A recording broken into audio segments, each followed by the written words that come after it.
Captain Midnight. I want to start out by saying something that might seem ridiculous when you're talking about probably the most viewed entertainment product on the planet, but I don't think Netflix understands the appeal of TV. As someone who loves TV and probably watches too much of it, I want to explain why I feel that way, and maybe more importantly, why I think what they misunderstand might actually lead to the company's undoing, or at the very least, play a small role in it. But to get there, I need to back up and cover some ground. It's movie time with a wee twist. Netflix now delivers.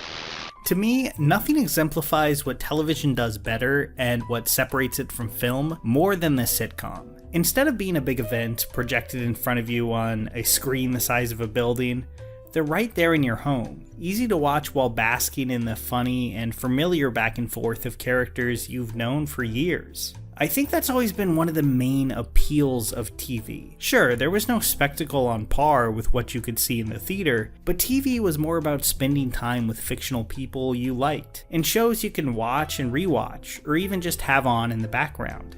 Now obviously, that's not all TV, which can rival movies in spectacle now, and there's definitely films that kind of fill that comfort food role for people too. But in very generalized terms, I think that's one of the most important distinctions between the two mediums. And the network sitcom is maybe the purest version of that. Shows that run for years and years, creating characters that the audience gets to know extremely well. When it works, it's a really winning formula. Sometimes these shows serve that function so well that they can linger on, finding new fans for decades. Two of the best examples of this will be shows that all of you will be at least a little familiar with: NBC's The Office and NBC's Friends.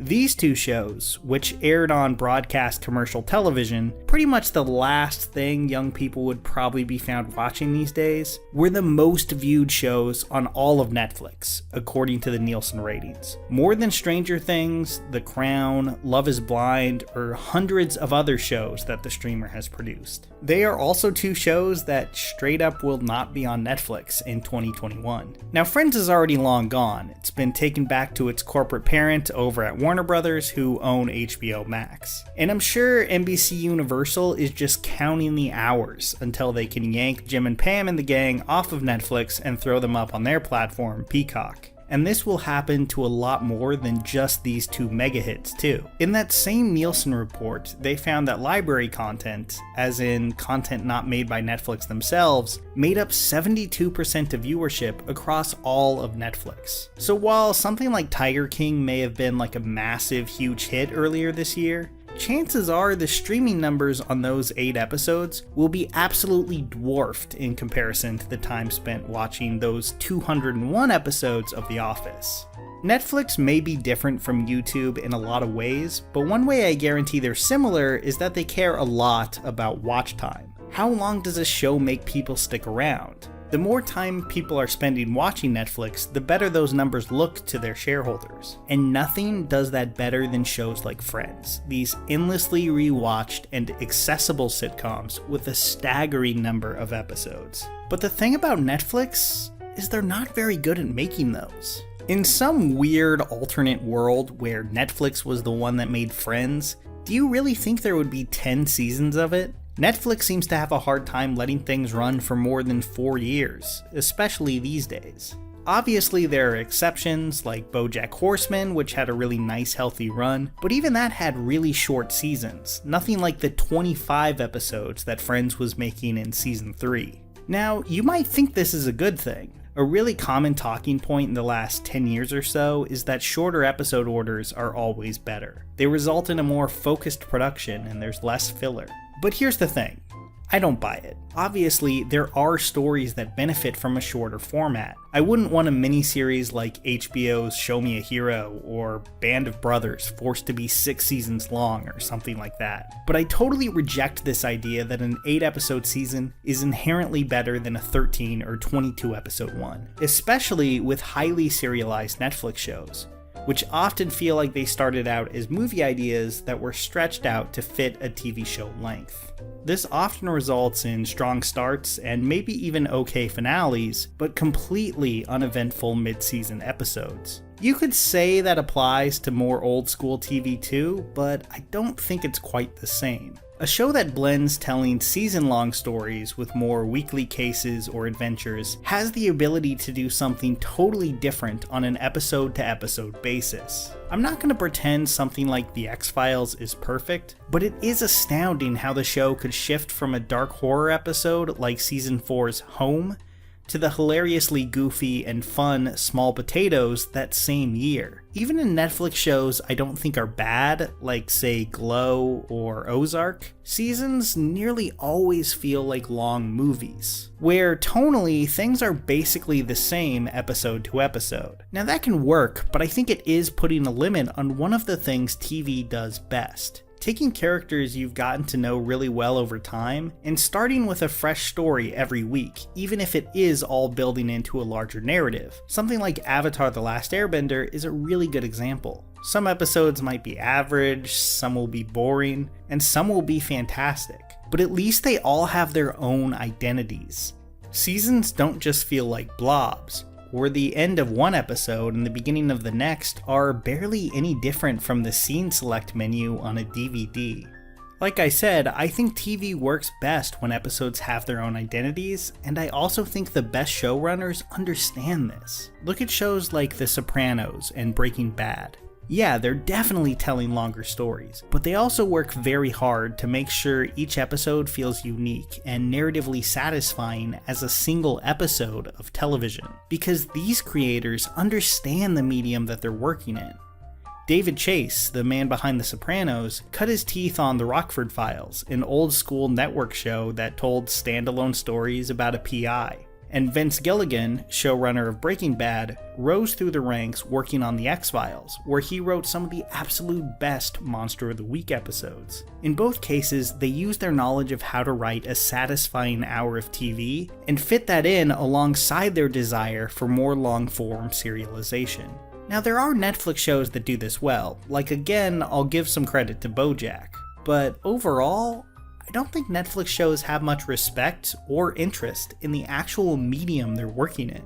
So many of these showrunners brag about their shows being 8 or 10-hour movies, not understanding that films aren't 10 hours long for good reason. Many of the cancelled Marvel shows, like Luke Cage, are great examples of this. Luke Cage is a character who was literally created to star in monthly, standalone comic book tales.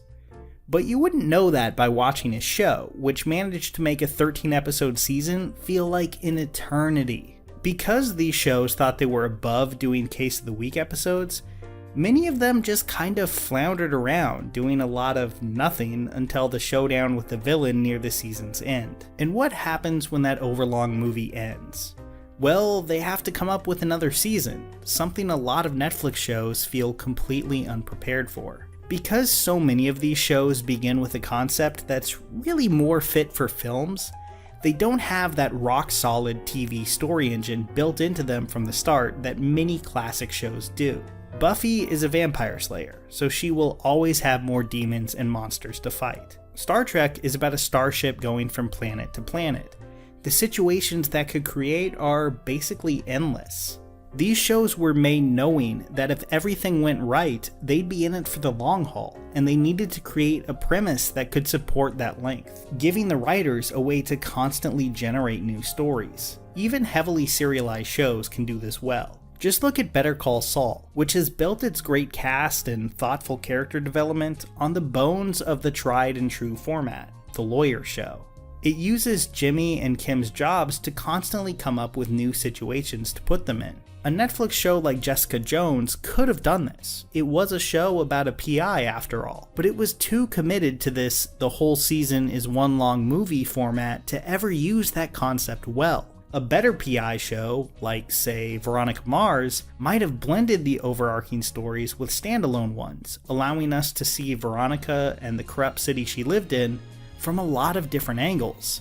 One week she might have a case that involves the ultra-wealthy adults from the rich side of town, and the next episode might be about a poor teenager who works at a gas station. This allowed us to go down a lot of different little roads and avenues that you wouldn't get in the very straightforward serialization of a show like Jessica Jones. Over time, it creates a tapestry of interlocking characters and locations, giving you a place that feels fleshed out and lived in. And it's not just dramas that do this. Look at Pawnee from Parks and Rec, or Springfield from The Simpsons.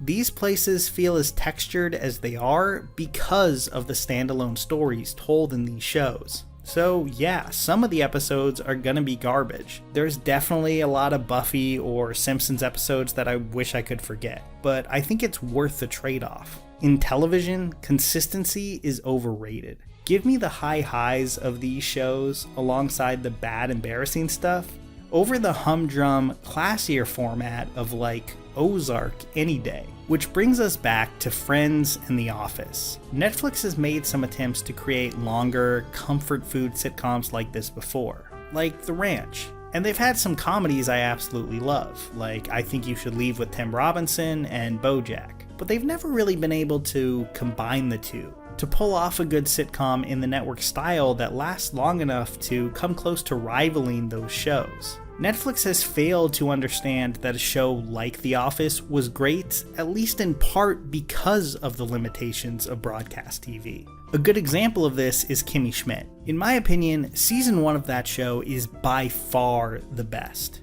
It's razor sharp, fast, and packs an incredible amount of jokes into usually like a 23-minute running time. It was also made entirely to be aired on NBC, and it only came to Netflix after the network got cold feet about airing it and it shipped it off to them. Now, I enjoyed the seasons that came after season 1 okay, but they are the perfect case study for how Netflix can make a show worse. Just like the Arrested Development revival, a show that was once made to look effortlessly quick-witted was now bloated and overlong. The annoying commercial breaks, which had created a rock-solid format for fast-paced storytelling, was gone, leading to a lot of needless meandering. In the end, I think Kimmy Schmidt wouldn't have gotten the online traction that it did if it had aired on NBC and never come to Netflix, but it would have been a better show. And until Netflix figures out that the medium of TV doesn't need to be turned into something it's not, I don't think they're ever going to make their own Friends. And I think they might be starting to realize that too. With their two juggernauts about to be gone, they've spent a fortune getting the rights to Seinfeld, in what feels like a pretty clear attempt to replace those lost views. And that's cool, I like Seinfeld a lot more than Friends, honestly. But I don't think it'll be enough. Seinfeld has never had the global reach of Friends or The Office, and it's already been streaming on Hulu for years, meaning the hype of it coming to streaming isn't really there anymore. And even if there was, there's a good chance Seinfeld will just disappear off the app eventually too, as companies begin to hoard their most valuable shows on their own services. Netflix loves to cancel shows when they're no longer driving subscriptions. But what that leaves us, the viewers, with is hundreds of shows that lasted for a year or two, but not many that you can get absolutely lost in and familiar with. The cozy familiarity of a show like The Office was not an accident. It was the result of writers working to create a show that could have legs for years and years. And until Netflix learns that maybe there was something to that old way of making television, I don't think they'll be able to replicate that feeling. And if that's the case, I think there's a good chance people will eventually abandon the platform for ones that can. Here's a special tip for the fellas and girls who have not already joined Captain Midnight's new 1940 Flight Patrol. You'd better hurry up and join at once, because there's a big adventure ahead. The thing to do now is to get started, because we're going to have not only barrels of fun, but loads of free gifts and prizes too.